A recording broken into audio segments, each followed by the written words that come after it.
नमस्ते साथीहरु, मेरो च्यानल धीरज शाहमा हजुरहरुलाई स्वागत छ। मैले यो भिडियो महात्मा गान्धी स्कलरशिप टपिकको बारेमा बनाएको छु।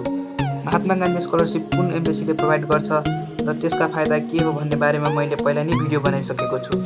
त्यस भिडियोमा गएर हजुरहरुले थाहा पाउन सक्नुहुन्छ त्यस स्कलरशिपको बारेमा। यो स्कलरशिपको फर्म कसरी भर्ने र रिक्वायरमेन्ट डकुमेन्टहरु के छन् भन्ने बारेमा म यस भिडियोमा कुरा गर्ने छु। यसको लागि हजुरहरुले यो भिडियो अन्त्यसम्म हेर्नु होला। सुरु गर्नुभन्दा अगाडि म के जानकारी गराउन चाहन्छु भने यस स्कलरशिपको लास्ट सबमिसन डेट जनवरी 13, 2019 रहेको छ। अब यो स्कलरशिपको फर्म भर्न के डकुमेन्ट चाहिन्छ भन्ने बारेमा म भन्न गइरहेको छु।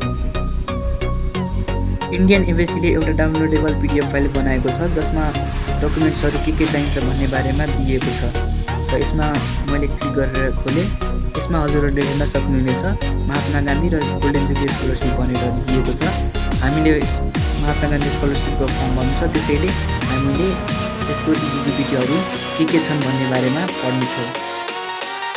यो स्कलरशिपमा इलिजिबल हुनको लागि फर्स्ट डकुमेन्ट यो छ कि हजुरहरुले करेन्टली ग्रेड 11 मा पढ्दै हुनुहुन्छ र यसको प्रुफ कलेजबाट प्रिन्सिपलको साइन गराएर सर्टिफिकेट प्राप्त गर्नुपर्दछ। सेकेन्ड डकुमेन्ट चाहिँ हजुरहरुको सी डकुमेन्ट सिट रहेको छ जसमा हजुरहरुले एग्रिगेट मार्क 60% भन्दा बढी ल्याउनु पर्दछ। थर्ड डकुमेन्ट हजुरहरुको सिटिजनशिप सर्टिफिकेट छ। यदि हजुरहरुसँग सिटिजनशिप सर्टिफिकेट छैन भने हजुरहरुले आफ्नो प्यारेन्ट्सको सिटिजनशिप सर्टिफिकेट पनि राख्न सक्नुहुनेछ। फोर्थ डकुमेन्ट फिजिकली च्यालेन्ज क्यान्डिडेटको लागि छ जसमा अपाङ्ग क्यान्डिडेटहरुले सिडिओ र एलडिओबाट प्रमाणित गरेको प्रुफ देखाउन पर्दछ र त्यसलाई अपलोड गर्नु पर्दछ। फिफ्थ र लास्ट डकुमेन्ट चाहिँ हजुरहरुको फ्यामिली इन्कम प्रुफ रहेको छ जसमा हजुरहरुले सिडिओ, एलडिओ वा म्युनिसिपालिटी हेडबाट हजुरहरुको family income less than 2 lakh per year रहेको छ भन्ने प्रमाणित गरेर ल्याउनु पर्दछ। यसमा लेखिएको 5 वटै डकुमेन्ट्सहरु हजुरहरुले स्क्यान गरेर राख्नु पर्दछ किनभने पछि हजुरहरुले अनलाइन फर्म भर्दाखेरि यस डकुमेन्ट्सहरुको काम लाग्नेछ। यस पीडीएफमा एउटा नोट पनि दिएको छ जसमा क्लियरली लेखिएको छ कि हजुरहरुले यदि कुनै संस्थाबाट स्कलरशिप पाउनु भइरहेको छ भने हजुरहरुले यो स्कलरशिपको अमाउन्ट पाउन सक्नु हुँदैन। अनलाइन फर्म भर्नुभन्दा अगाडि यो पीडीएफ पढेर हजुरहरुले सबै डकुमेन्ट्सहरु कलेक्ट गरेर त्यसलाई स्क्यान गरेर हजुरहरुले राख्नु पर्दछ किनभने यो डकुमेन्ट्सहरु नै पछि अनलाइन फर्म भर्दाखेरि काम लाग्नेछ। अब हामी जान्छौँ अनलाइन फर्म कसरी भर्ने भनेर सिक्न। फर्म भर्नको लागि हजुरहरुले एउटा कुनै ब्राउजर खोल्नु पर्दछ। ब्राउजर खोलिसकेपछि हजुरहरुले त्यसमा न्यू ट्याबमा गएर indemaatmandu.gov.in लेख्नु पर्दछ। लेखेपछि हजुरहरुले इन्टर गर्नु पर्दछ। इन्टर गरिसकेपछि हजुरहरुले एउटा इन्टरफेस पाउनुहुन्छ जुन इन्डियन एम्बेसीको रहेको छ। मैले अहिले भनेको लिंक अपडेटेड लिंक हो, त्यसैले हजुरहरुले यही लिंकमा गएर फर्म भर्नु होला। फर्म भर्नको लागि स्कलरशिप एन्ड एजुकेसन लिंकमा गएर क्लिक गर्नु होला। क्लिक गरेपछि हजुरहरुले स्कलरशिप फर्म्स एन्ड रिजल्ट हेर्न सक्नुहुनेछ र त्यहाँ गएर क्लिक गर्नु होला। क्लिक गरेपछि हजुरहरुले यस्तो इन्टरफेस पाउनुहुन्छ र यहाँ हजुरहरुले क्लियरली हेर्न सक्नुहुनेछ online application for Mahatma Gandhi and golden jubilee scholarship scheme for Nepali student studying in Nepal.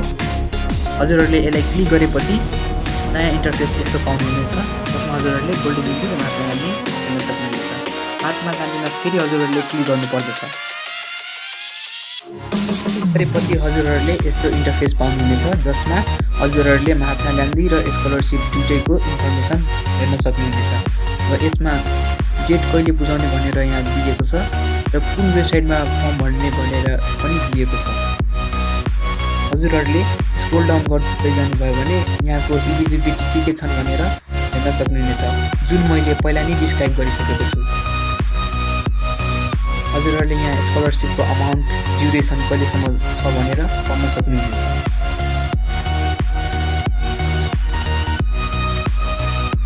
यो कुराहरू हजुरहरूले एकदमै राम्रोसँग पढ्नु होला। जुन हजुरहरूको लागि एकदमै इम्पोर्टेन्ट हुनेछ। यो कुरा नपढिकन हजुरहरूले यो फर्मै भर्न सक्नुहुने छैन। त्यसपछि हजुरहरूले कन्टिन्यू प्रोसेसमा क्लिक गरेपछि हजुरहरूले यस्तो नयाँ इन्टरफेस पाउनुहुन्छ जसमा क्रिएटर युजर भनेर लेखिएको छ। यसमा हजुरहरूले क्रिएट न्यू युजरमा क्लिक गरेपछि यस्तो इन्टरफेस पाउनुहुन्छ र यसमा हजुरहरूले आफ्नो full name, address, email,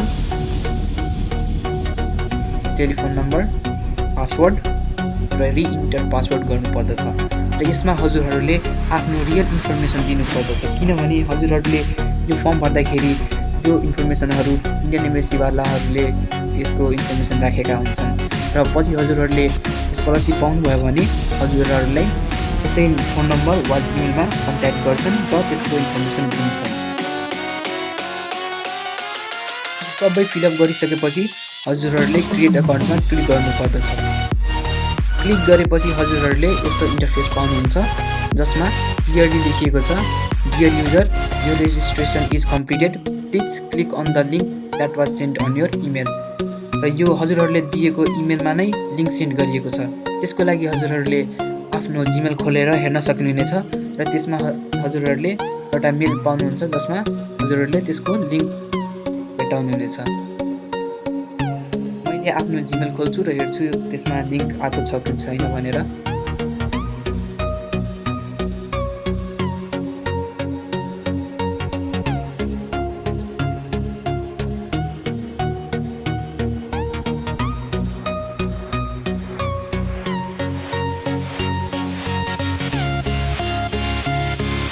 login गरिसकेपछि हजुरहरूले हेर्न सक्नुहुनेछ इन्फो भनेर एउटा जिमेल आएको छ, एक्टिभेसन लिङ्क भनेर। यसमा हजुरहरूले हेर्न सक्नुहुनेछ मेरो नाम dear Dheeraj Shah, you have been registered successfully in our website भनेर लेखिएको छ र यहाँ हजुरहरूले यो लिङ्कमा क्लिक गर्नुपर्दछ हजुरहरूको जिमेल एक्टिभेट गर्नको लागि। यसमा क्लिक गरिसकेपछि यस्तो आउँछ, त्यसमा हजुरहरूले प्रोसिड गर्नुपर्दछ। प्रोसिड गरिसकेपछि यहाँ dear user, your email is verified successfully भनेर देखाइएको छ र हजुरहरूले अब यसमा लगइन गर्न सक्नुहुनेछ।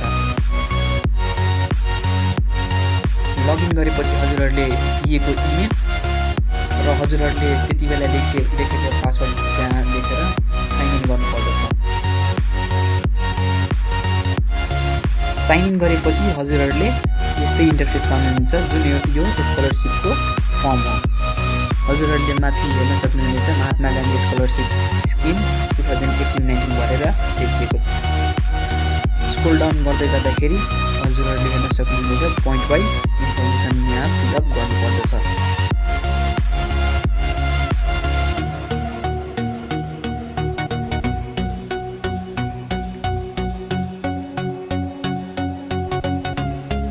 इन्फर्मेसन फिल गर्दाखेरि हजुरहरूले सुरुदेखि नै फिल गर्न सक्नुहुनेछ। हजुरहरूले आफ्नो नेम, फुल नेम लेख्नु पर्दछ नेम अफ एप्लिकेन्टमा। त्यसपछि हजुरहरूले आफ्नो जेन्डर सिलेक्ट गर्नुपर्दछ। जेन्डर सिलेक्ट गरिसकेपछि हजुरहरूले आफ्नो करेक्ट डेट अफ बर्थ दिनुपर्दछ। हजुरहरूले कुनै पनि इन्फर्मेसन रङ दिनुभयो भने हजुरहरूले यो स्कलरसिपको लागि इलिजिबल हुन सक्नुहुने छैन। त्यसैको लागि हजुरहरूले पुरै इन्फर्मेसनहरू करेक्टली दिनुहोला।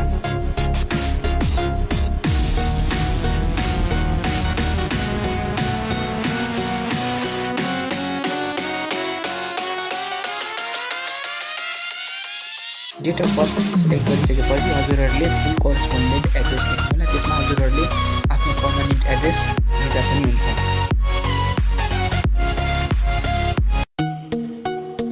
त्यसपछि हजुरहरूले आफ्नो पर्मानेन्ट एड्रेस दिएको डिस्ट्रिक्ट सिलेक्ट गर्नुपर्दछ। सिलेक्ट गरिसकेपछि हजुरहरूले टेलिफोन वा कन्ट्याक्ट नम्बर दिँदा हुन्छ त्यहाँ। त्यसपछि हजुरहरूले अर्को बारमा हेर्न सक्नुहुन्छ त्यहाँ पनि मोबाइल नम्बर भनेर लेखिएको छ। हजुरहरूले त्यसमा अर्को नम्बर पनि दिन सक्नुहुनेछ अथवा सेम नम्बर पनि लेख्न सक्नुहुनेछ। त्यसपछि इमेल एड्रेस अफ स्टुडेन्ट लेखिएको छ। यो चाहिँ एकदमै इम्पोर्टेन्ट हो।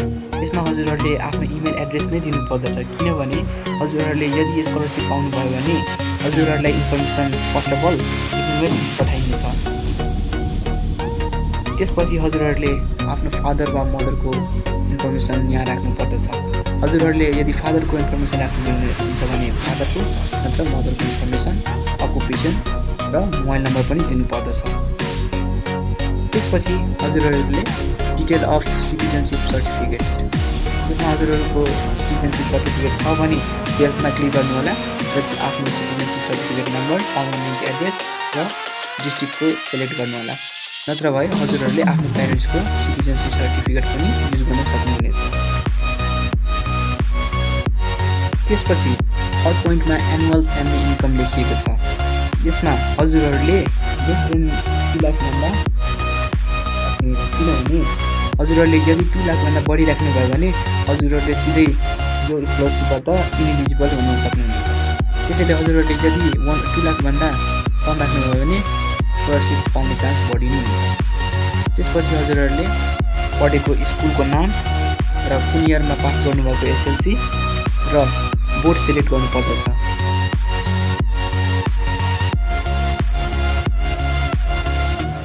त्यसपछि हजुरहरूले यहाँ एउटा अरू बार पाउनुहुन्छ, त्यसमा हजुरहरूले आफ्नो ग्रेड जिपिए राख्नुपर्दछ। त्यति राखिसकेपछि हजुरहरूले अहिले पढ्दै हुनुभएको कलेज वा स्कुलको नाम यहाँ लेख्नु पर्दछ, कलेज वा स्कुलको एड्रेस अनि कलेजको फोन नम्बर पनि दिनुपर्दछ। त्यसपछि कलेज प्राइभेट हो कि गभर्मेन्ट भनेर पनि त्यहाँ टिक लगाउनु पर्दछ। अनि त्यसपछि 6 नम्बरमा वेदर फिजिकली च्यालेन्ज, हजुरहरू यदि अपाङ हुनुहुन्छ भने यसको फाइदा उठाउन सक्नुहुनेछ। यदि हजुरहरू अपाङ हुनुहुन्छ भने हजुरहरूले स्कलरसिप पाउनुहुन्छ। त्यसपछि हजुरहरूले 7 नम्बरमा पाउन सक्नुहुनेछ। त्यो इन्फर्मेसनहरू एकदमै इम्पोर्टेन्ट छ, सबै फिलअप गर्नुपर्दछ। फर इक्जाम्पल मैले एउटा फोटोको देखाउँदैछु, त्यसमा हजुरहरूले हेर्न सक्नुहुनेछ। जुन फाइलमा क्लिक गरेर हजुरले स्क्यान डकुमेन्ट मैले भनेको अघि नै सेभ गरेर राख्नुपर्दछ। अनि त्यसमा हजुरहरूले आफ्नो नाम अन्डरस्कोर फोटो लेखेर सेभ गर्नुपर्दछ। फर इक्जाम्पल यहाँ दिएको पनि छ स्टुडेन्ट नेम अन्डरस्कोर फोटो.jpg। हरेक फोटोहरू अथवा हरेक डकुमेन्टहरू हजुरहरूले जेपीजी फर्मेटमै राख्नुपर्दछ र हरेक बक्समा हजुरहरूले इक्जाम्पल हेर्न सक्नुहुन्छ। त्यही अनुसार हजुरहरूले नेम सेभ गर्नुपर्दछ र चुज गरेर सिलेक्ट गर्नुपर्दछ। त्यति गरिसकेपछि हजुरहरूले त्यसमा ओके गर्न सक्नुहुनेछ। सबै फाइलहरू हजुरहरूले स्क्यान कपी गरेर कम्प्युटरमा राखेर अनि त्यसपछि अपलोड गर्नुपर्दछ। मैले एउटा स्याम्पल फोटोको देखाइसकेको छु र यसरी नै हजुरहरूले अरूमा पनि गर्नुहोला। त्यो सबै गरिसकेपछि हजुरहरूले लास्टमा सर्टिफाई आई क्लियरली भेरिफाई एउटा स्टेटमेन्ट दिएको छ, त्यसमा हजुरहरूले क्लिक गर्नुपर्दछ। त्यसपछि हजुरहरूले एकदमै निश्चित पाराले कन्टिन्यू प्रोसेस गर्नुपर्दछ। यदि हजुरहरूले केही लेख्न छोड्नुभएछ भने हजुरहरूको बक्सको तल रेड आउनेछ र त्यहाँ हजुरहरूले फिलअप गर्नुपर्दछ। त्यो गरिसकेपछि हजुरहरूले कन्टिन्यू प्रोसेस गर्नुपर्दछ र कन्टिन्यू प्रोसेस गरेपछि हजुरहरूले एउटा रिसिप्ट पाउनुहुनेछ, जसमा हजुरहरूले त्यस स्कलरसिपको इन्फर्मेसन भएको देख्नुहुनेछ र त्यो पछि हजुरहरूले यदि स्कलरसिप पाउनुभयो भने त्यहाँबाट हजुरहरूले क्लेम गर्न सक्नुहुनेछ। हजुरहरूले पाएको त्यो रिसिप्टलाई हजुरहरूले प्रिन्ट गरेर राख्दा हजुरहरूको लागि एकदमै राम्रो हुनेछ। मैले पिडिएफ तथा इन्डियन एम्बेसीको लिङ्क डिस्क्रिप्सनमा राखेको छु, त्यहाँ गएर हजुरहरूले क्लिक गरेर डाइरेक्ट इन्डियन एम्बेसीको वेबसाइटमा पुग्न सक्नुहुनेछ। यदि हजुरहरूले यो भिडियो मन पराउनु भएमा यसलाई लाइक गरिदिनु होला, सेयर गरिदिनु होला र केही प्रश्न भएमा कमेन्टमा सोध्नु होला र मेरो च्यानललाई सब्सक्राइब पनि गरिदिनु होला। धन्यवाद।